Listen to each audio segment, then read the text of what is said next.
Good morning. Today is Monday. Oh no, that was yesterday. Um, Tuesday. Tuesday, April 7th. Happy Tuesday. So today we're going to use the Goddess Tarot by Kris Waldherr, created by Kris Waldherr. Um, I haven't used this deck. Oh my gosh. So I do have quite a few decks. I don't have I have a lot of decks. um, that I've collected over the years. This one I have not used since in like 6 years. So yeah, let's get into it.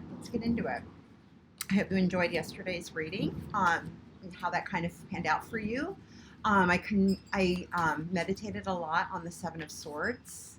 That's always a card that is a little jarring for me, even as although I have been reading cards for a long time, it's only the practice and the meditation continues to unfold, and my understanding of the cards as I work with different decks.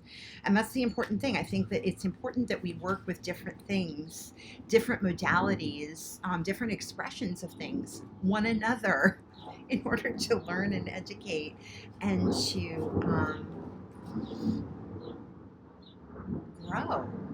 in our understanding of ourselves, as well as, just to relate better in the world. I don't know, and to grow the world. It's an inside job. Charity starts at home. That's what I always say. We have to, we can only ever change ourselves and our own perceptions. And that's what the Seven of Swords card to me kind of is. As I'm continuing to meditate on that, I learn what that weasel, the weasel is a curious creature. It's a but when we use our curiosity in a way that and we use those swords in a way of self-defense, like if we use our curiosity in a way of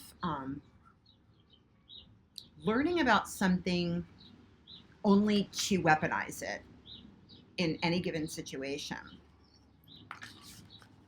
that's where the motives of that card get askew.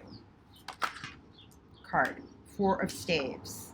So we have I felt this card coming up just in my previous meditations earlier. The Four of Wands is here on the board for us today. This is one of the best cards in the deck. This is something that we're building. This is something that we are, this is where we want to go.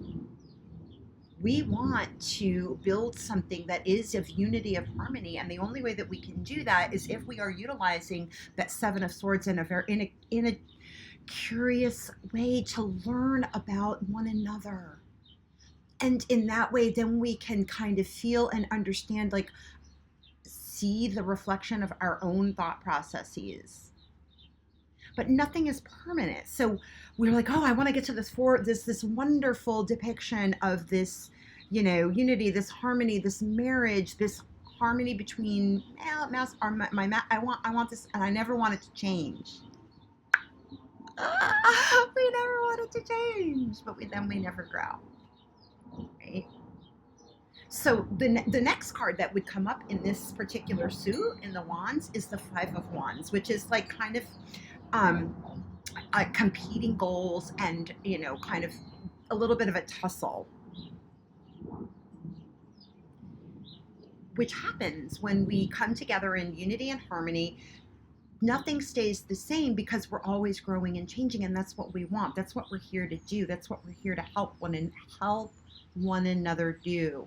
But it's only helpful if we are coming from that place of playful curiosity, like, who is this person that is so important to me? Why is this important to me?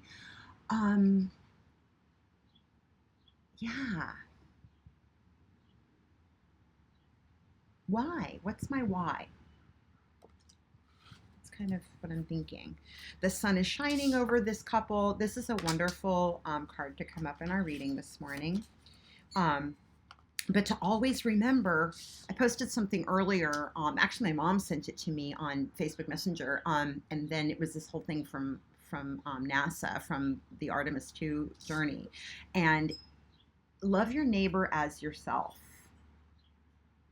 And when we are loving our neighbor, like, first of all, we have to love ourselves. Like, get curious about yourself in a way that's not judgmental. And again, going after yourself in this way that assumes that you're wrong. Sure, the way you're going at something might not be wrong, but you're not wrong. You're not wrong. The way you might be approaching something with your thoughts, with the way that you communicate, might not be the best, but we grow and learn. And like, God hates nothing he made. So loving yourself, all aspects of yourself, becoming in divine harmony with yourself, helps us come from a more generous place towards everything around us, instead of it being fearful, realizing that it's literally set up like a house for us, and that we are capable, when we're working together, of getting through anything. If we can, wands are, it's called staves in this deck, but the wands are, here's another card, are like our passions, our drive, our actions in the world. We're moving all of our actions when we're doing it from this way that I'm kind of describing, or it's coming up for me. We are moving things towards the place of unity and harmony. Like, that's the premise. And then if we can remember that, we're always coming to this place. Okay, 9 of Cups. Yeah. Celebration. Again, number 9 is a number of action. Coming from a place of emotional fulfillment. I see the rainbow. That was something in the macaw, in the world card, that I noticed and I didn't speak to in yesterday's reading, was the rainbow of promise. When the cups are our suit of spirituality, our spirit, our intuition. When we are doing what we need to do with that 7 of Swords card from yesterday, asking, pulling in that 7, which is always divine spirit, our intuition, like taking the time to meditate and consider things and bring in higher wisdom. This is access to that. This is pulling in actively. There's the 9, pulling in, and then we're helping higher. We're moving into our own higher wisdom, and we're actually creating. And there's in typical tarot, this tablecloth that's on the table with this individual is usually like a tsunami of water. So it can be like, just like all of this wonderful feeling, which can be intoxicating. Like, we want to keep it like this forever, like I said. But the only way that we're going to keep it like that forever is if we always remember that we are full, that we have a well from which we can call to remember our abundance. Like, there's plenty for everybody. And we always remember that no matter what, we love the people, our situations. Putting more love into situations is going to actually create more love, not creating a wall of self-defense and blame and shame and guilt and finger pointing. That's not really that's not really ever going to yield what you want. When I say it out loud, it makes sense, right? Oh my goodness. But then we don't realize unconsciously. We can get unconscious. Like, if this was in the reverse, it would be suggest an unconsciousness about that. Not that we're all fully conscious, because if we were, we wouldn't even be here. All right. So here's another card. We'll take this one. And then the 5 of Swords. This one was coming up at the, when I kind of looked, I was like, oh, I think I want to use this deck. The 5 of Swords is coming up. So the 5 of Swords is, again, it's kind of taking that 5 of Wands that I was talking about a little earlier to a different place, where this is thought processes. This is winning at all costs. This is going back to what I said in yesterday's reading, choosing to be right over being loving. Losing sight of this and going with your own thought patterns. So when we encounter this kind of thing in our interactions, it's easy to get defensive, right? But there's a choice. The central card of the reading is to come back to this. So there might be kind of this back and forth with that, like realizing that you have conflicting ideologies. But again, this is only this five is also thoughts. So it's thoughts and more thoughts. It's like our thought processes, our logic, our perspectives, our attitudes. This could be like choosing like a, I'm right. That's it. My knowledge is all that there is. But then, it's our choice to respond to that in kind. Like if we respond to that in a way that, well, no, my perspective is right, well, then nobody wins. This is a lose-lose situation, right? And then we go to the Six of Swords, which is like can be taking my thoughts and I'm out. But this is only a temporary energy. This is a daily. This is something that's happening on the day-to-day. So we're having the opportunity to look at this. Look at the truth. Like, yes, your truth is valid, and so are other possibilities. Like exploring the other possibilities with these other cards here, it's like there are obviously other choices than, this kind of looking away, I don't care, kind of attitude. Right? And at the bottom of the deck, it's the Princess of Staves. So this is a messages coming in about like, a different way of approaching our passions, a different way of enacting the things that we love, and then the Ace of Cups. So, always remembering that you are loved, you are divine, coming back to that own inner divinity, coming from, you don't have to be in a fearful place. Like, this is not a fearful situation at all. It can get that way if you think that that's all that there is, but that's not it. And then the Star. So we also have that one. So Inanna.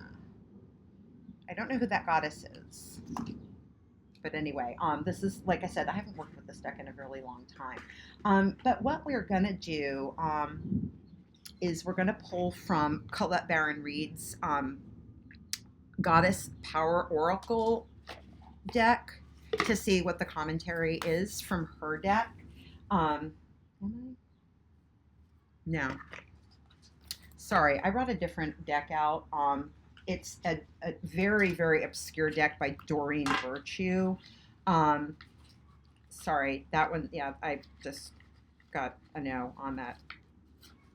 Yeah, no problem.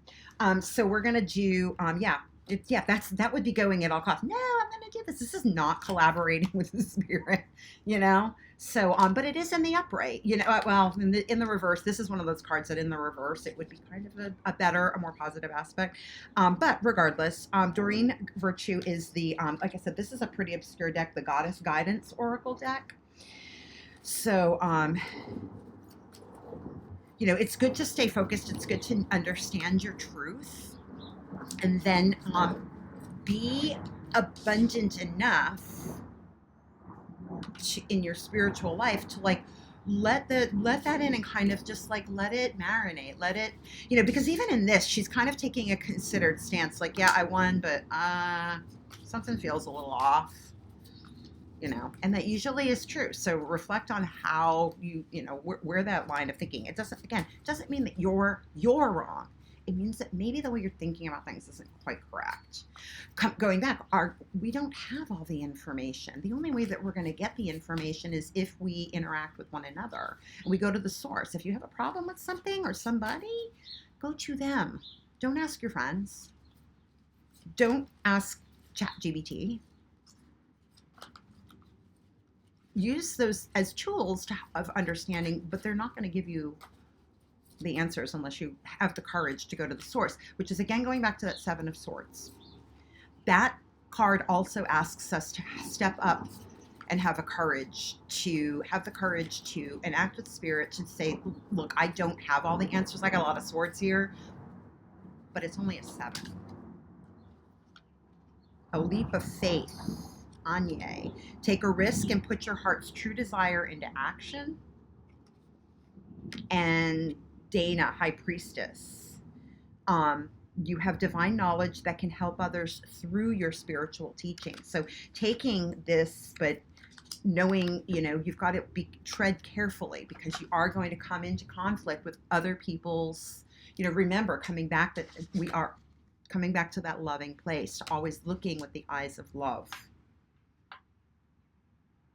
So I'm going to leave it at that. I'll look up that goddess. It was in the bottom of the deck, but she represents the star card. So Inanna, I'm going to look that one up and post that in the comments. If you have any comments, post them on any of the platforms, Facebook, Instagram, and YouTube. Do you like, share, or subscribe? Or pass this directly to somebody who you feel like needs it. And whenever you come across this message, no matter what the day is, the right day for you. Direct message me if you want your own private reading, and it's my pleasure. I love you. Have a great day.